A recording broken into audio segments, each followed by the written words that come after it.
I didn't utter a single word during her 20-minute tirade. Instead, I slowly unfolded the property survey and watched the realization dawn on 47 homeowners that they'd been driving over my road for free.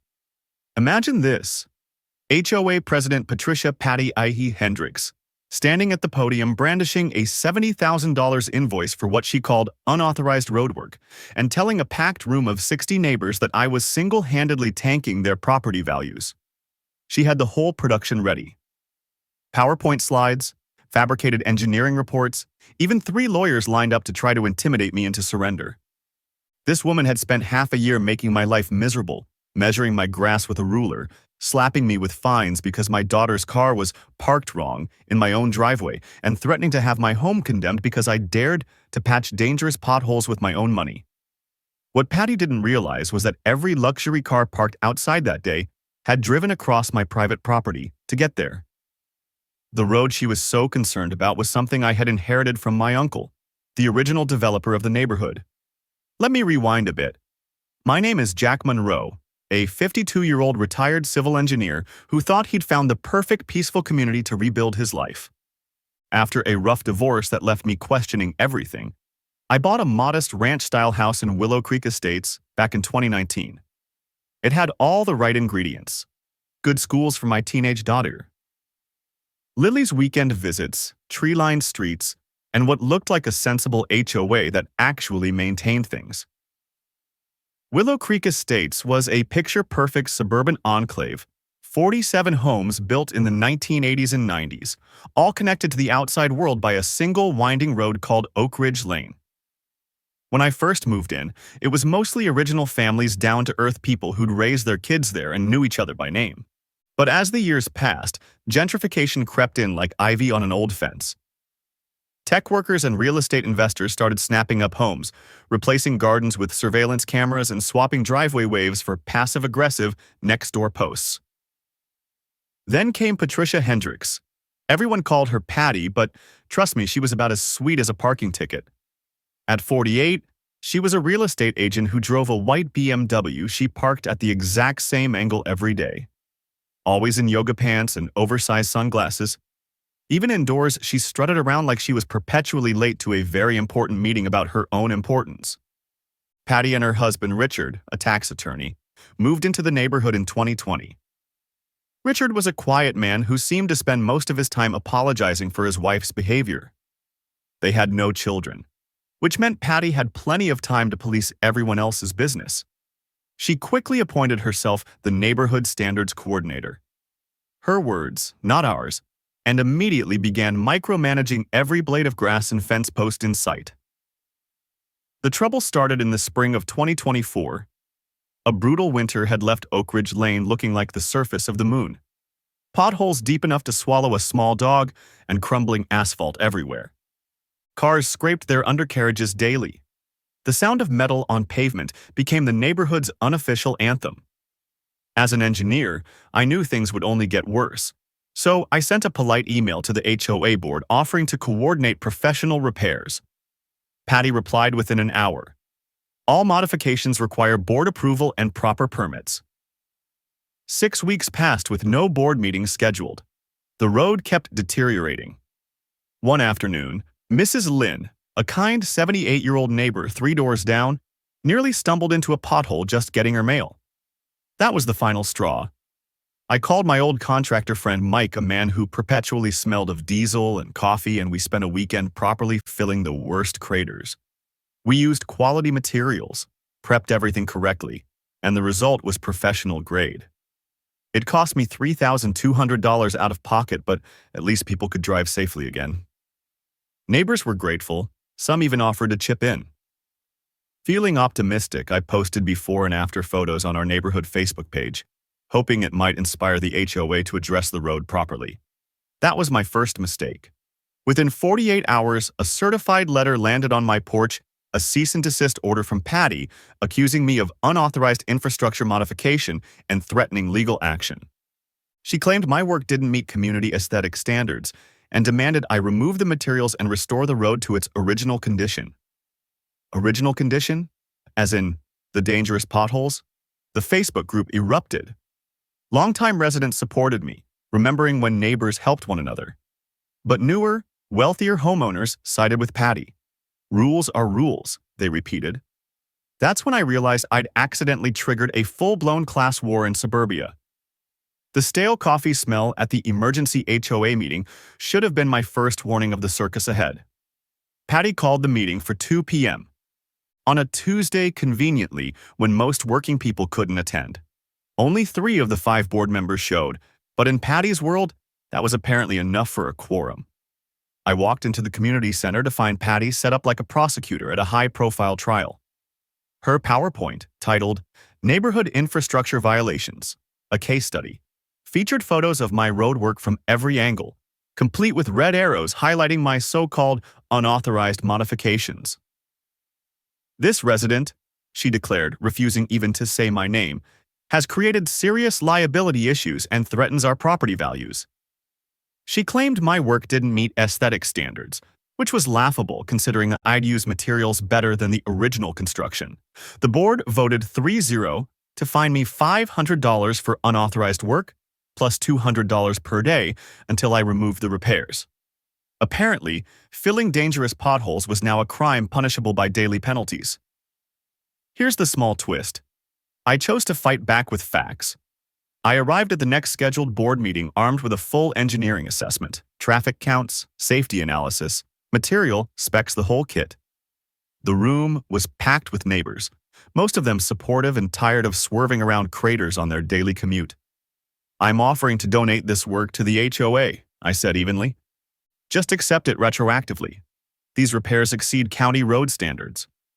Patty's answer was to pull out her own engineering report. And this is where it got absurd. It came from her brother-in-law, whose only certifications were in lawn care, and the professional assessment was literally printed on landscaping company letterhead. Still, Patty doubled down. She bumped my fine to $1,000 plus $500 per day and unveiled a new emergency protocol requiring future repairs to use HOA-approved contractors. Care to guess who the sole approved contractor was? Richard's golf buddy, who charged triple the going rate. My daughter Lily, 17, and far more tech-savvy than her old man, helped me build a meticulous PowerPoint exposing the bogus report. We presented it at the following meeting, and you could hear the collective gasp when the landscaper's credentials appeared next to the claims Patty had made. 3 board members resigned that night from sheer embarrassment. Patty scrambled to recruit replacements from her wealthier circle, promising them property value protection. Within 2 weeks, she'd packed the board with loyalists who doubled down on everything. They not only kept the fines, but tacked fraud investigation fees onto my tab. That's when I finally recognized this wasn't about asphalt. It was about control a petty tyrant, pushing someone out for daring to question her authority. Neighbors started visiting me quietly, sharing their own horror stories. Patty had cited people for the wrong shade of beige paint, measured fence heights with a tape, and fined an elderly veteran for leaving his American flag up past sundown. She was drunk on authority, and I'd become the unwilling standard bearer for everyone who'd had enough. And here's a practical tip that might save you grief someday. HOAs can require you to post a bond equal to the disputed amount if you want to contest fines, a financial chokehold meant to bankrupt you before you even fight. Always check your state's HOA dispute process before wading into a prolonged battle. Knowing the upfront costs can spare you nasty shocks. By then, my bill sat at $3,000 and was climbing by $500 every day. The scent of fresh tar from my repairs had faded, replaced by the bitterness of injustice each time I drove over the smooth patches I'd laid. But I'm an engineer. We don't just patch problems, we solve them systematically. And something about the authority here didn't add up. I was about to get very curious about who actually controlled what in our little enclave. Patty's harassment escalated. She cruised past my house daily in that white BMW, rolling her window down to snap photos like a suburban private eye. The soft whir of glass sliding became my new soundtrack.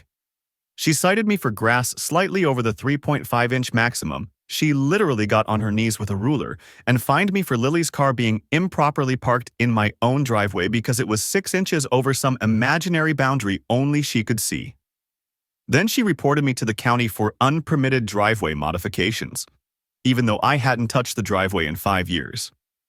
I installed security cameras and started documenting everything. That's when I struck gold: selective enforcement. Patty's friends had identical violations she ignored: off-color paint, oversized mailboxes, cars parked exactly like Lily's. I built a spreadsheet. Engineers adore spreadsheets documenting the bias. That's when Mrs. Lynn knocked one evening, carrying homemade cookies that smelled like vanilla and bravery. She'd watched the whole mess and had something to share.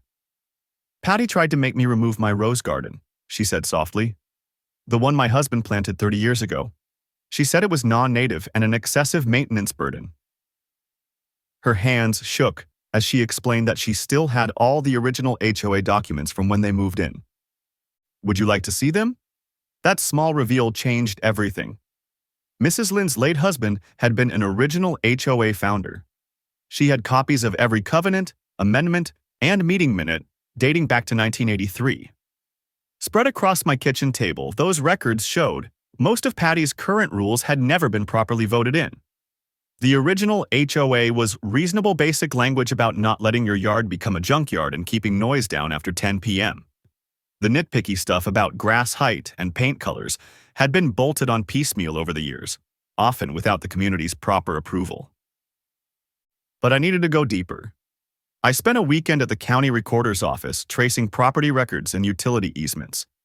The musty scent of old ledgers and bureaucracy became my cologne for 10 straight hours. That's where the subdivision's development history got interesting. The original developer had retained ownership of a few key parcels when the neighborhood was built. Most were sold off, but Oak Ridge Lane had a stranger path. When the developer's company went bankrupt in 1995, assets were auctioned to pay creditors. The road's ownership moved to a holding company I didn't recognize, which dissolved in 2001, rolling its assets into, well, this is where it gets good: Monroe Development, LLC. Same surname as mine. Same as my Uncle Bill, a small-time property investor who passed in 2018. I hurried home and dug through the dusty boxes Uncle Bill had left me. Somewhere in that yellowed stack was a deed that would flip the table. Meanwhile, Patty amped up the pressure. My fines hit $8,500 and kept ticking upward. She threatened to lien on my home and scheduled a neighborhood standards hearing with county officials. The plan was obvious: bankrupt me or get my property condemned. While she plotted, I had the biggest holy cow moment of my adult life. In Uncle Bill's estate, papers sat the deed to Oak Ridge Lane, a private roadway easement.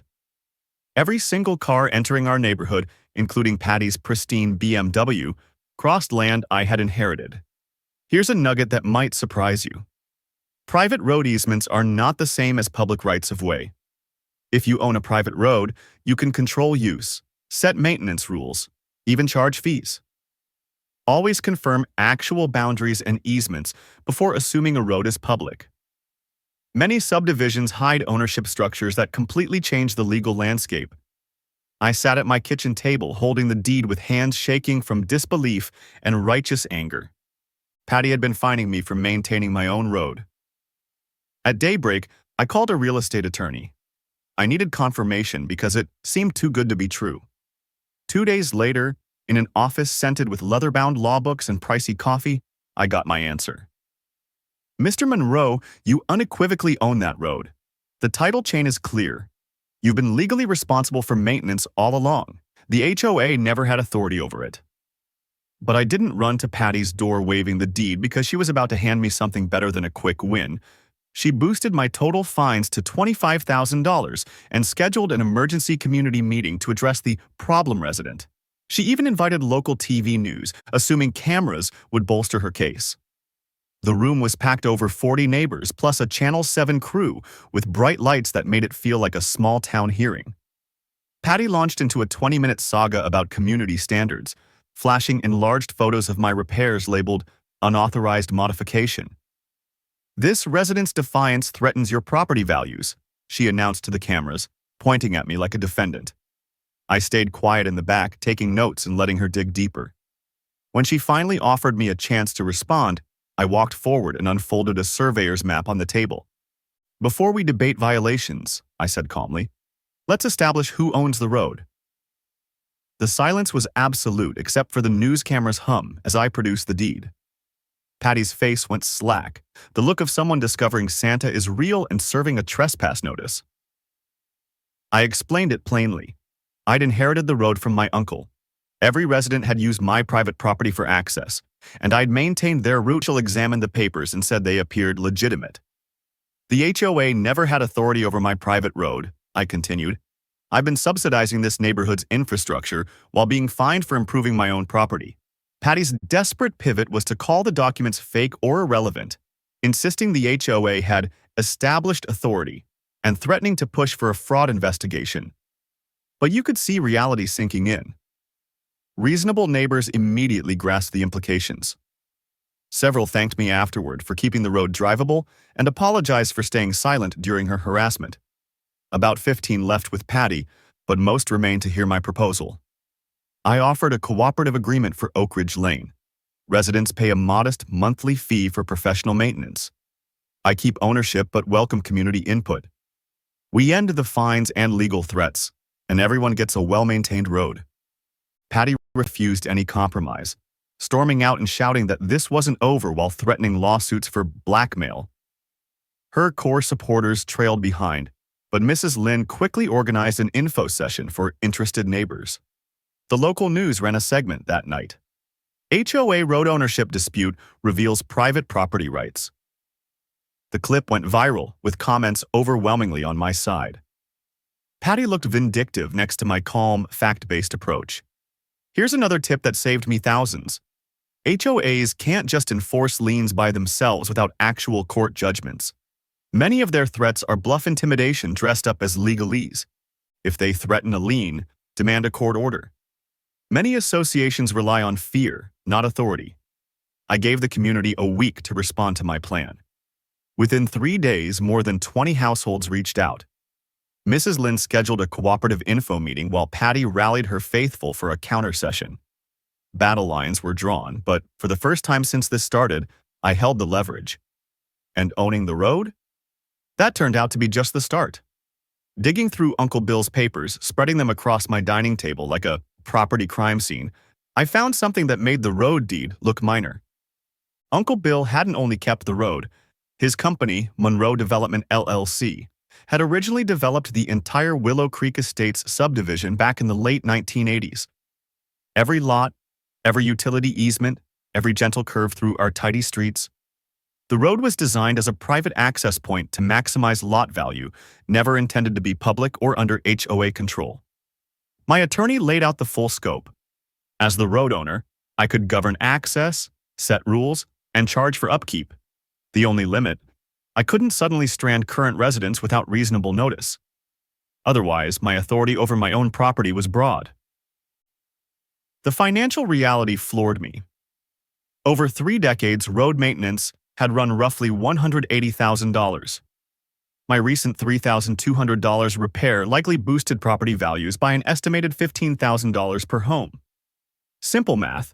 Across 47 houses, my work alone had yielded more than $700,000 in collective benefit. Mrs. Lynn filled in the history.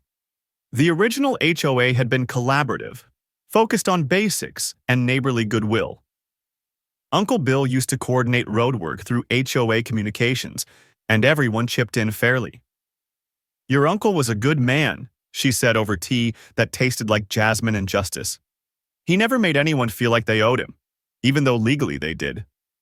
Patty's regime was a hostile takeover of what had once been a genuine community.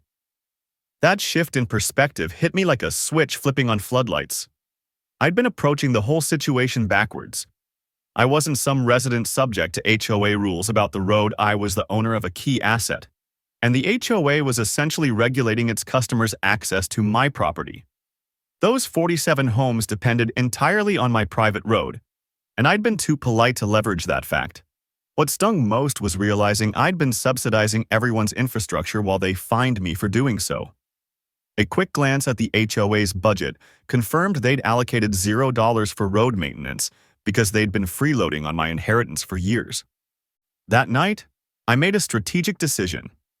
I could have gone nuclear, immediately posted private road no trespassing signs, and blocked access until I was paid.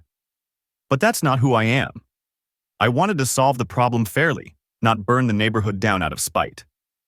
My plan was simple: educate everyone about the actual ownership structure, offer a reasonable compromise, and escalate only if the harassment continued. This wasn't about revenge, it was about respect and fairness. I scheduled a professional surveyor to mark the exact road boundaries and ordered proper signage to indicate its private status. I researched the insurance implications and spoke with a traffic lawyer about the right legal steps. If I was going to assert my rights, I was going to do it properly. The emotional turning point was realizing I could protect my neighbors from Patty's overreach. Mrs. Lynn's rose garden, the veteran's flag, all those petty citations could end once Patty's authority over the road evaporated. I shifted from defensive victim to empowered property owner. But with power comes responsibility, and I intended to wield mine wisely. The following week felt like prepping for the most important presentation of my life. My attorney walked me through every detail of private road ownership, what I could legally enforce, where the limits were, and how to do it all without overstepping. I had the right to post signage, control hours, restrict certain vehicles, and charge maintenance fees. The catch was that I had to provide reasonable access to existing residents and couldn't suddenly strand anyone without proper notice. I hired a professional surveyor to confirm every boundary inch. Watching him work with precise instruments beeping and measuring while neighbors peeked from their windows felt like drawing battle lines with math. Next, a traffic engineer spent 3 days sitting at the road entrance, clicking a handheld counter every time a car passed. That steady click, click, click became the soundtrack of data collection. His conclusion? $1.50 per month fee per household would more than cover professional maintenance, snow removal, and emergency repairs. Lily became my secret weapon for outreach. She launched a Facebook group called Fair HOA Governance and documented every instance of Patty's harassment with photos and screenshots. Lily had a gift for translating legal jargon into plain language, and her posts began drawing support from people I didn't even know were on my side. "Dad, look at this," she said one evening, showing me the screen filled with stories. "Mrs. Patterson says Patty fined her for wrong mailbox numbers. Mr. Gomez got cited for his kids' chalk drawings on their driveway. This woman is out of control." I designed an educational presentation that laid out the road's ownership history with maps, photos, and a straightforward FAQ. My engineering background paid off. I knew how to make technical details digestible. The key was demonstrating that this wasn't about money or revenge. It was about ending harassment and creating a sustainable solution. The financial analysis was revealing. I calculated that over the years, I'd been subsidizing infrastructure to the tune of about $150 per household per month. My proposed $50 fee was a bargain compared to standard HOA road assessments. Mrs. Lynn introduced me to other longtime residents who'd quietly endured Patty's reign. Mike, my contractor friend, offered to donate materials and labor if needed. The attorney continued advising me, and even the traffic engineer volunteered to testify about professional road standards if things went to court. My contingency plans covered every possible scenario. If education failed, I'd move to formal usage agreements. If harassment persisted, I'd restrict access during specific hours. If legal threats continued, I'd countersue for harassment and defamation.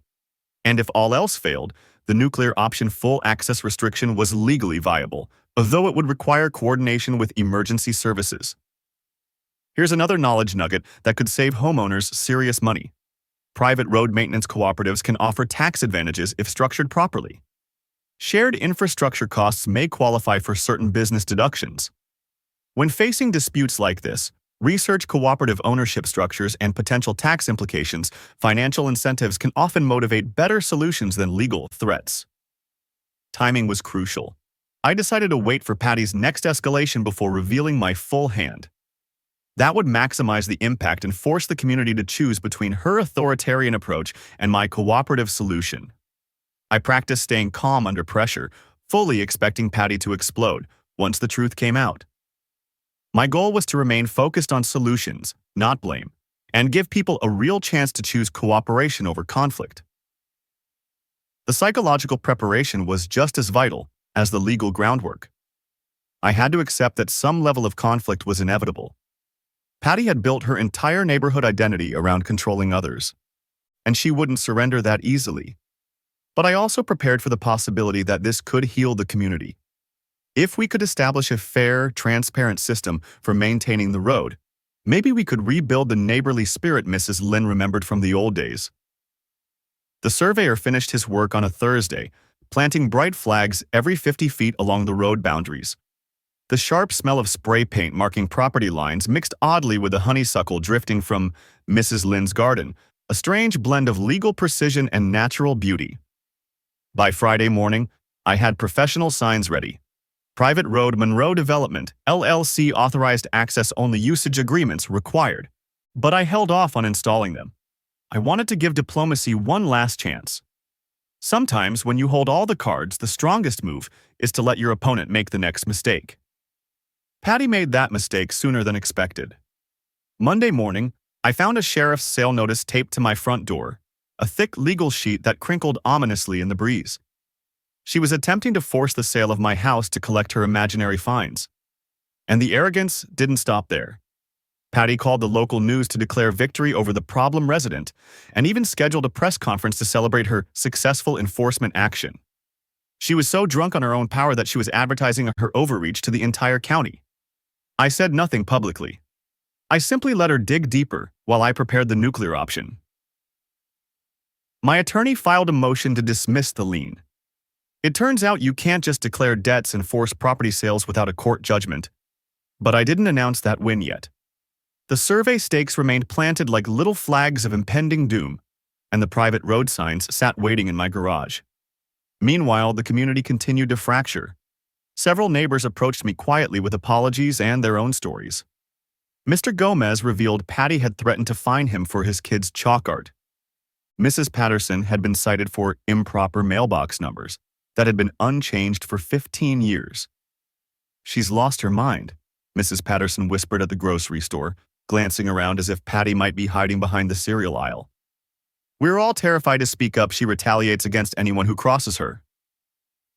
Then came the mini twist that showed just how desperate Patty had become. Thanks to Lily's online sleuthing, we discovered that Richard Patty's husband was under ethics investigation. His law firm had been accused of overcharging HOA clients and possibly receiving kickbacks from preferred contractors. Patty had been using her HOA presidency to funnel business to Richard's firm, creating a massive conflict of interest. Those emergency protocols requiring overpriced approved contractors? Richard was getting paid by them. The inflated fines and legal threats? More billable hours for his firm. But I held on to that information. Sometimes the most powerful weapon is the one you don't use immediately. Patty's media blitz backfired spectacularly. Her self-congratulatory interview about maintaining community standards made her look petty and vindictive, especially when she stood next to the beautifully repaired road I'd fixed with my own money and called it a property value threat. Small business owners in the area started reaching out to support me, saying they'd dealt with the same kind of petty abuse from city boards and permit offices. Mike, my contractor friend, offered to rally other tradespeople to help with maintenance. A local restaurant owner even offered to cater our next community meeting for free. Meanwhile, the social media war was heating up. Lily's Fair HOA governance group grew to over 200 members, including residents from other neighborhoods who shared their own HOA horror stories. Patty's supporters created a competing group called Property Standards Protection, but their posts just made them look increasingly unreasonable. Then Patty crossed the final line. She circulated a petition to have me removed from the neighborhood and began spreading malicious rumors about my personal life and finances. She told people I was laundering money through fake roadwork and hinted I was behind on my mortgage. That smear campaign was the final straw. When you attack someone's character with lies, you've gone beyond petty harassment into something far more serious. I decided it was time. That Friday evening, I sent a simple email to every household in the community. Community meeting, Sunday, 2 p.m. Important information about road ownership. No threats, no details, just a calm invitation. Patty, in response, scheduled her own competing event at the same time. emergency action against problem resident. She invited county officials and local media, clearly planning to humiliate me publicly and possibly have me arrested on whatever charges she could invent. The stage was set for the final confrontation. I had my attorney on standby, the surveyor ready with documentation, and a folder full of evidence about Patty's harassment and her husband's ethics issues. Most importantly, I had the road deed in my briefcase and professional signs ready to install the moment the charade ended. Sunday was going to be a day no one in Willow Creek would forget. Sunday arrived with crisp autumn air that felt like destiny. Both meetings were scheduled for 2 p.m. at the community center, Patty's emergency action against problem resident versus my simple, important information about road ownership. I showed up 30 minutes early with my attorney, the surveyor, and a briefcase full of documents. The parking lot was already filling up, and neighbors were clearly choosing sides based on which entrance they used. The tension was thick enough to slice with a survey stake. Patty, unsurprisingly, had gone all out. She'd set up a projector, invited Channel 7 again, and somehow convinced a county code officer and a sheriff's deputy to attend. It was obvious she wanted me arrested, or at least humiliated, on live television. The room was packed over 60 people, the largest turnout in the neighborhood's history. Patty had seized the podium and was already mid-performance when I walked in. She'd prepared another PowerPoint, this one titled, "Protecting Our Community from Fraudulent Residents." For 20 minutes, she ranted about my unauthorized modifications, displayed blown-up photos of my roadwork, and insisted my defiance was destroying property values. She even brought props a ruler for measuring grass height and printed copies of fake violations. "This resident," she declared, pointing at me like a criminal defendant, "has shown complete disregard for our community's standards. Today, we vote to ban him from common areas and pursue criminal charges for fraud and property destruction." The applause was scattered and uncomfortable. You could feel the crowd's mood shifting as people realized how extreme this had become. When Patty finally finished and smugly offered me a chance to respond, probably expecting a desperate apology, I calmly stood, walked to the front, and laid out the surveyor's boundary map for everyone to see. "Before we discuss road violations," I said, my voice steady and clear, "let's first clarify who actually owns the road in question." Then came the moment that ended everything. I unfolded the original development deed and inheritance documentation proving that Oak Ridge Lane had never been public property. Every single resident, including Patty, had been using my private road for access without permission or payment. I inherited this road from my uncle, who developed this entire subdivision in the 1980s, I explained. "For the past 5 years, I've maintained your only access route at my own expense while being fined for improving my own property." The county official examined the documents. The surveyor confirmed the boundaries. The sheriff's deputy shifted uncomfortably. Patty had dragged him into a civil property dispute he had no authority over. Patty, desperate, screamed that the documents were fake and that I was running a scam, demanding the county investigate me for fraud. But her face betrayed her. She knew it was over. I offered my cooperative solution one last time.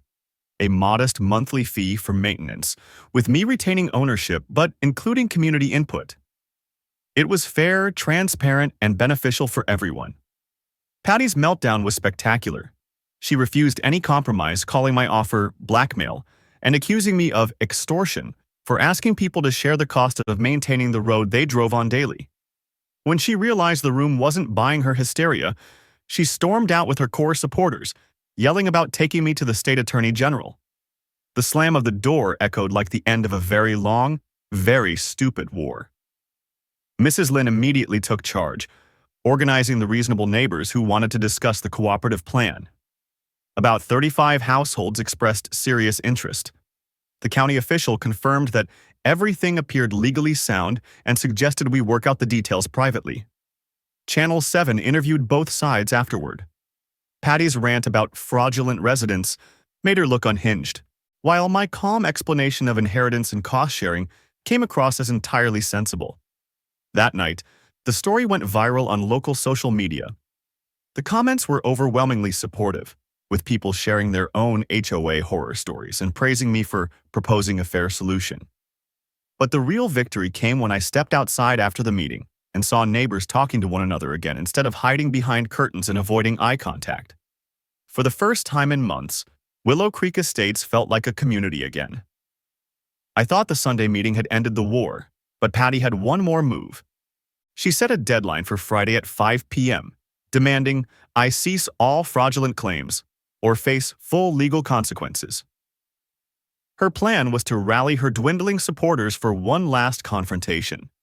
Friday evening, I returned to the community center parking lot with my attorney, the surveyor, and a stack of professional private road Monroe Development LLC signs ready to install. The setting sun cast long shadows across the asphalt as both factions gathered for what everyone knew would be the final showdown.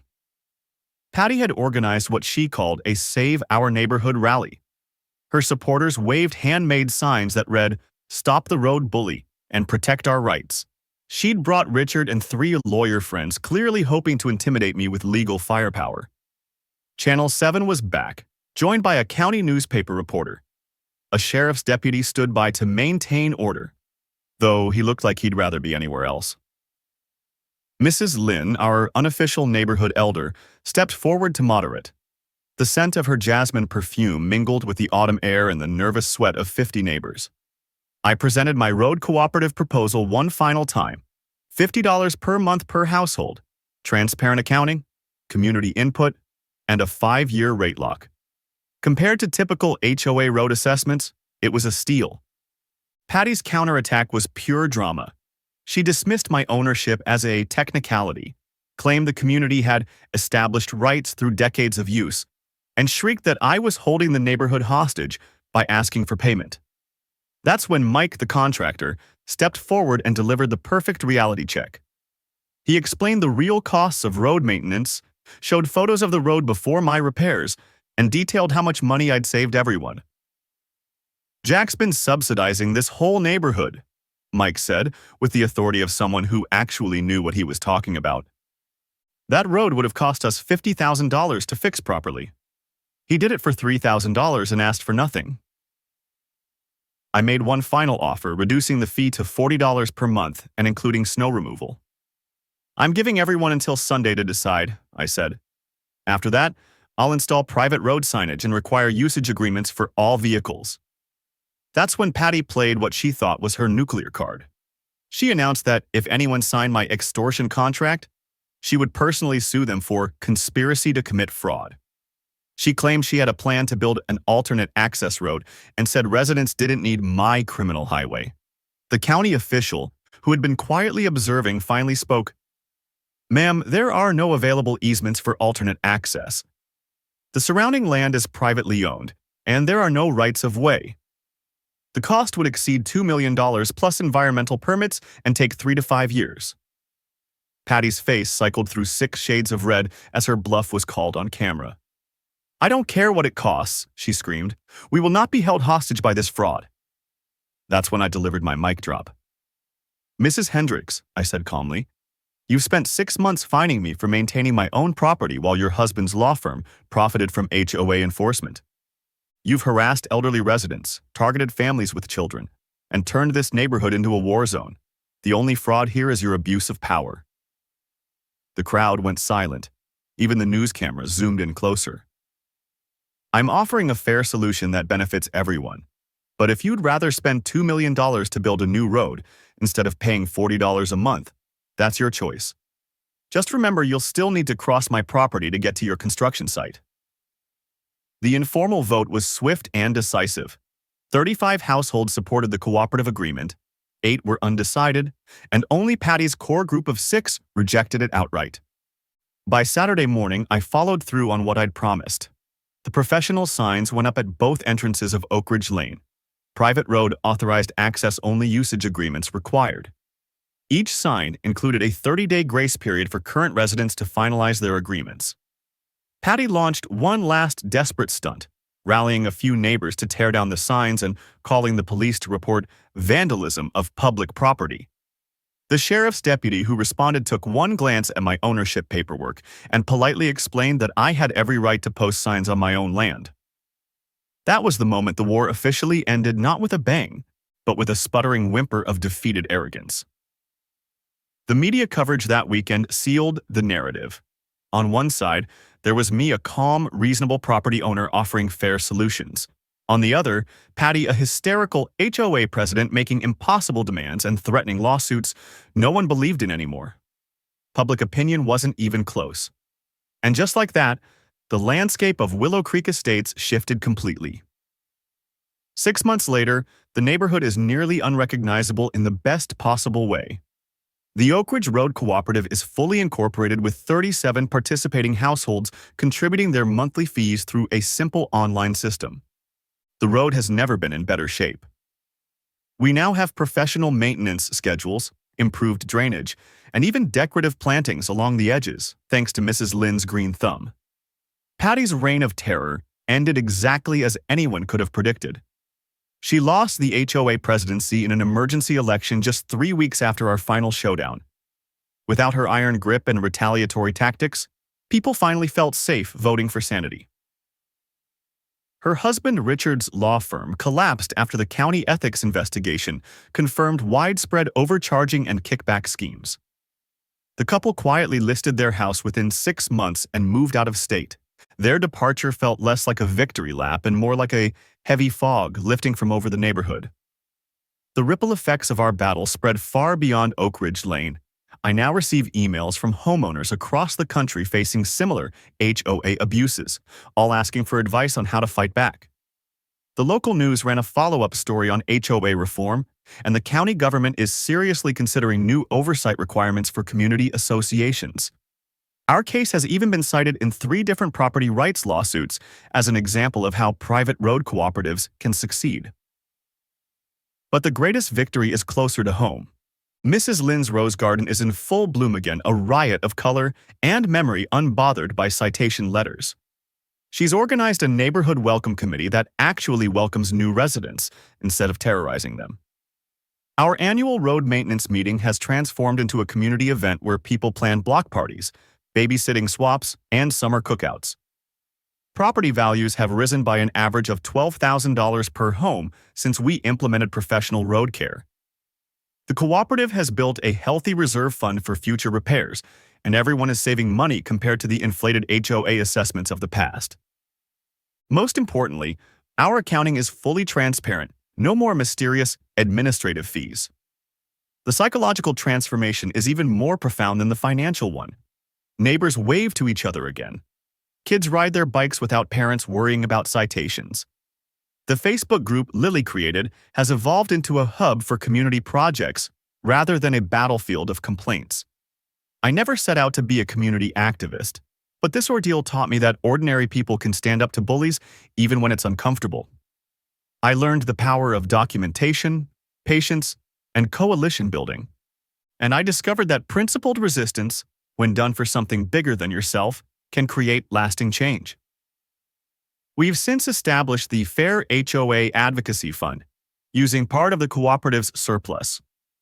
It provides legal resources to homeowners facing similar abuse and partners with the local legal aid society to offer workshops on property rights. 3 nearby neighborhoods have adopted cooperative models inspired by ours. The legal precedent from our case has helped resolve other private road disputes through mediation instead of expensive litigation. Local governments are now requiring clearer disclosure of private road ownership during property sales. Even HOA management companies are revising their training to emphasize transparency and resident rights. But my favorite outcome is deeply personal. Lily, now a college freshman studying public policy, has been using our experience as a case study in her coursework on grassroots organizing and community development. She's written papers about how ordinary citizens can challenge institutional abuse effectively, and she credits our road war with inspiring her career path. That, more than anything, makes every frustrating moment worth it.